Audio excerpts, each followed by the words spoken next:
Era digital tak membuat warga meninggalkan perpustakaan. Inilah yang terjadi di Sorong, Papua Barat Daya. Warga utamanya yang tinggal di pesisir tetap memanfaatkan ruang baca sebagai sumber literasi. Dalam ruangan berukuran 2x3 ini, masyarakat Kelurahan Katimin, Distrik Salawati, Kabupaten Sorong, sering memanfaatkannya untuk mencari informasi karena terdapat sejumlah buku dalam berbagai bidang. Masyarakat yang tinggal di pesisir Kabupaten Sorong dan jauh dari pusat kota ini masih menjadikan buku sebagai ruang informasi utama untuk meningkatkan pemahaman tentang pendidikan, kesehatan, pertanian, hingga perikanan. Setiap harinya ruang baca ini dibuka dari jam 8.00 dan tutup di jam 16.00 waktu Indonesia Timur.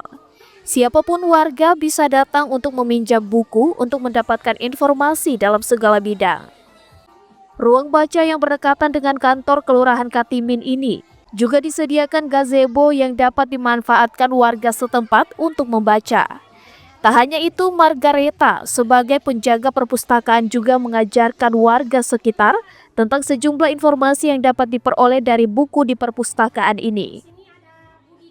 Kalau di sini mulai ada dari SMP, SMA, SMK, MA, semuanya ada. Kalau bacaan ada buat tahu TK, terus buat umum juga, apalagi untuk pertanian, kelautan, semua ada. Masyarakat pun senang mengakses informasi dari buku-buku yang disediakan ini. Salah satunya tentang usaha pertanian hingga cerita rakyat, yang informasinya dapat diakses melalui buku-buku yang ada.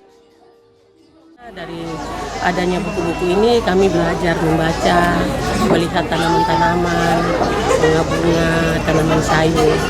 Kami kutip dari buku-buku itu, makanya kami di karangan rumah ada bunga. Jadi kami orang tua sangat bangga, senang.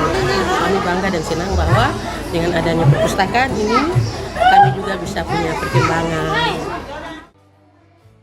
Mengingat buku merupakan ruang informasi utama bagi masyarakat di daerah ini, maka diharapkan pemerintah pusat menambah sejumlah buku dan fasilitas komputer untuk menginput data, sehingga kedepannya dapat lebih meningkatkan literasi masyarakat di pelosok Papua Barat Daya. Flora Batlayeri, Kompas TV, Sorong, Papua Barat Daya.